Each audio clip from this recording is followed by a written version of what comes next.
You gotta hold your door. Hold the door. So someone has to go check on it right now. Zanae, come and get this dog.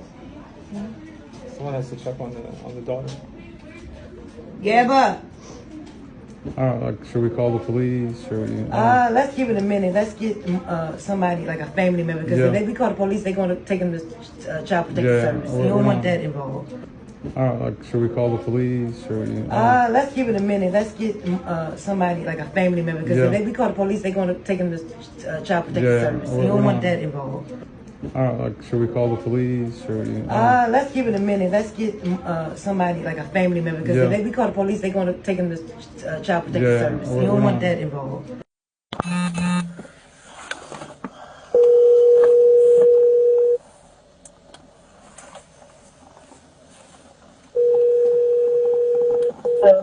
Hey, is this Kim? Yes. Hey, this is Investigator Drumm with the Princeton County Crash Unit. Hey, how you doing? Good. I got your number because apparently you are at home with a bunch of children that you were supposed to be watching or are watching, or they belong to Miss Fontaine? Yeah. No, they I have our 3 little ones. They just came. They arrived right after probably about almost 1 o'clock in the morning. They knocked on my door. Okay. And I answered the door because I knew who they was, and they was with Miss Fontaine's boyfriend. Okay. And his family was with them also. So I opened the door because I was concerned, because I was like, well, everybody at my house. So apparently that they had told me that the mother had got a T-bone car accident, and that he didn't know pretty much what was going on and stuff. So they wanted to bring the kids over here to me, because I know the mom, and I'm real close with the mom, and also the kids too. So they left the kids with me. This was what, 3 hours ago? Yeah, this was like about two and a half hours ago. So, okay, do you know what's going on? Yes, I do. He told me, and his the boyfriend told me, and his family told me what happened. That they was in a car accident on 234, and there was a T-bone. They telling me that it was a T-bone accident because the kids were left alone in the house by themselves. So they was waiting for their mom to come back home. But this had happened. They said that the mom passed away, and the sister's in the hospital. So when they came and brought it to my attention, they dropped the kids off to me. The brother told me, said, "Can you call Fairfax Hospital and check on the sister?" And I was like, she's okay. And they was like, no, because she was in an accident too. So when I called the hospital, told them who I was, a close friend, Miss Dorothy, Miss Fontaine, and the doctor told me, I'm gonna go ahead, and because we don't have no information on this little girl, can you give me information? I told him, yes, I can. I know these people. These are my neighbors. And I gave them her name and her age and her birthday, and they, said, okay, well, we got to talk to somebody. And the doctor had disclosed to me what was going on with the daughter, the 5-year-old. Yeah.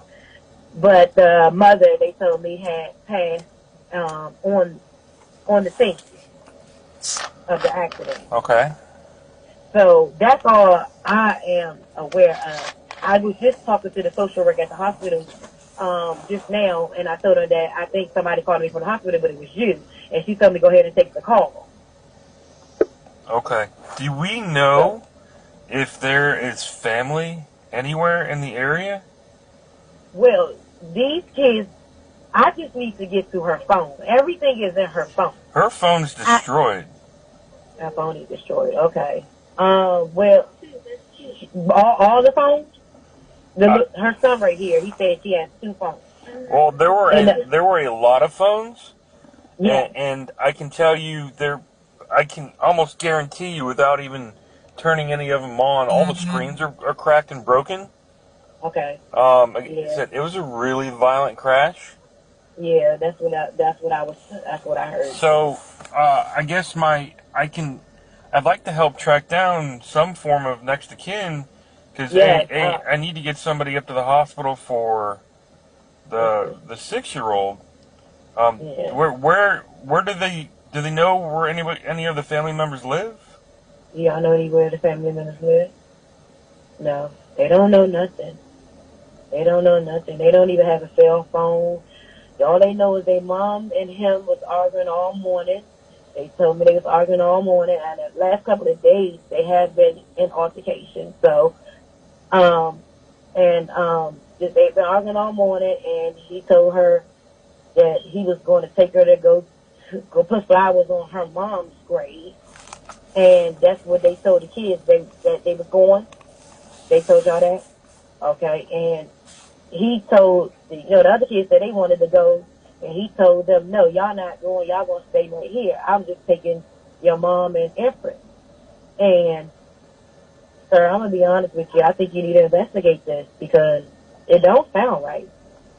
Well, we are investigating it, and it's taken us a little bit of, like you said, it doesn't.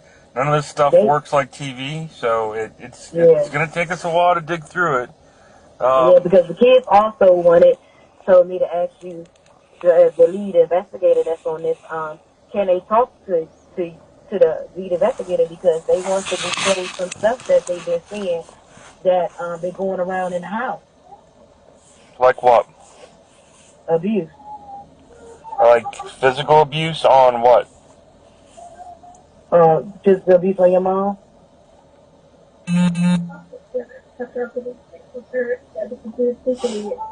Yeah, like physical abuse on them and physical abuse on their mom. Okay. Where are these kids right now? They with me in Woodbridge. What's your address?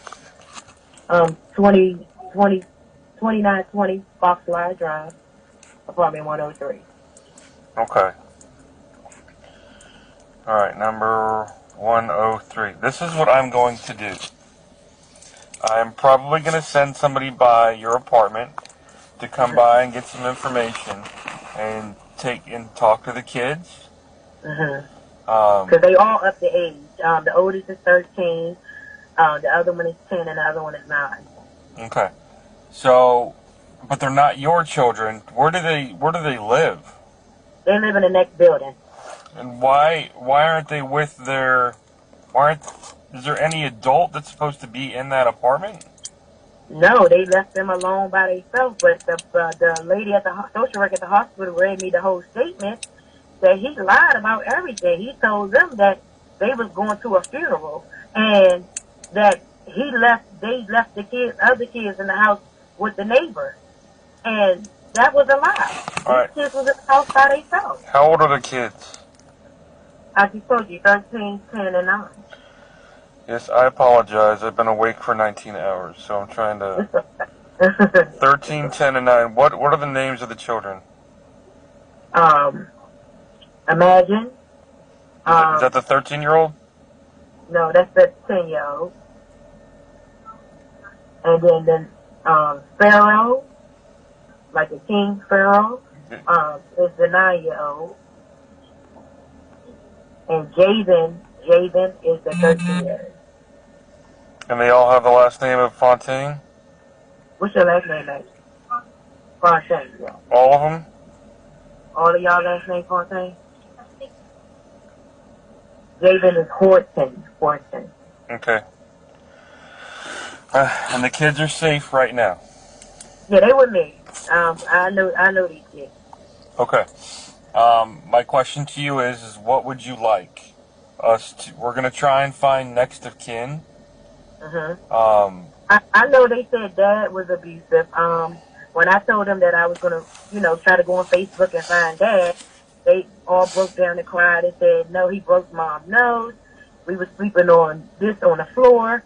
He beat us, and please don't call my dad. And the mom got several restraining orders on Dad.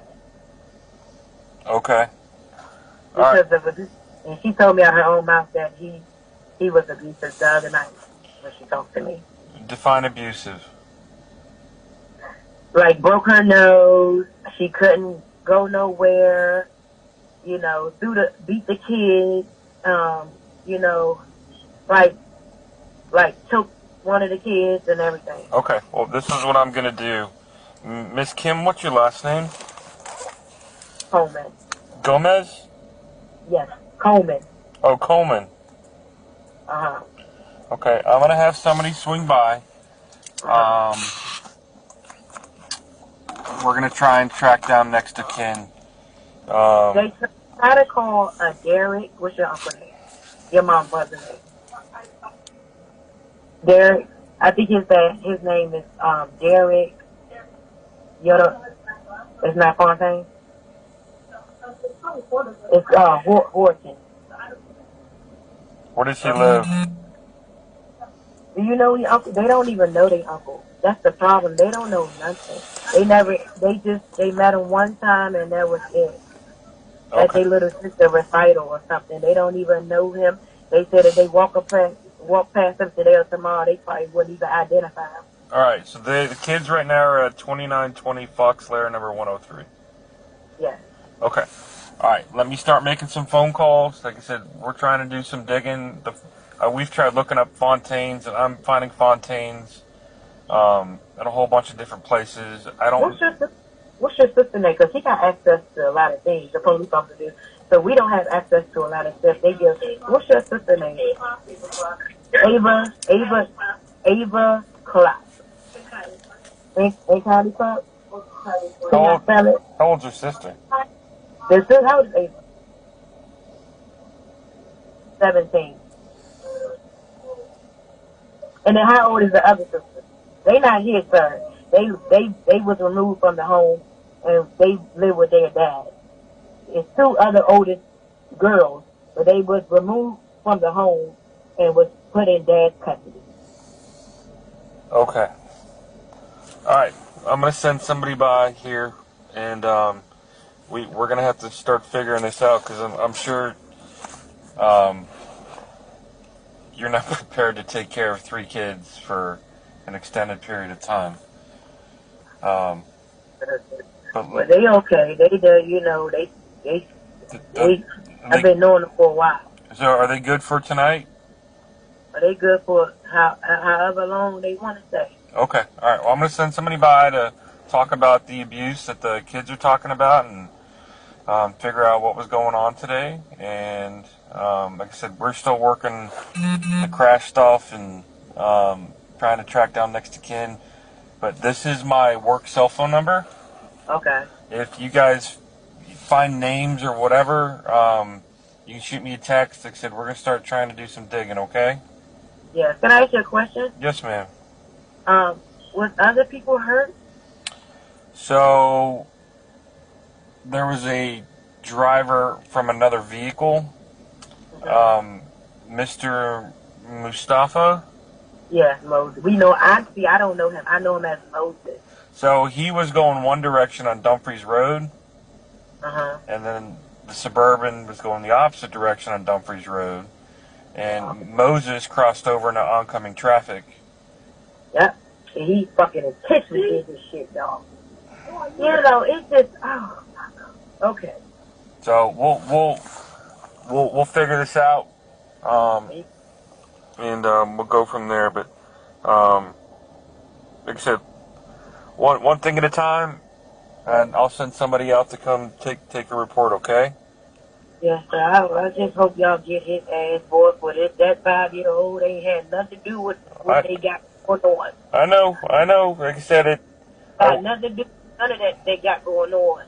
And then she had to go through this, man. Y'all got to do it every day. She got 3 boys right here. No, we're working on it. I promise.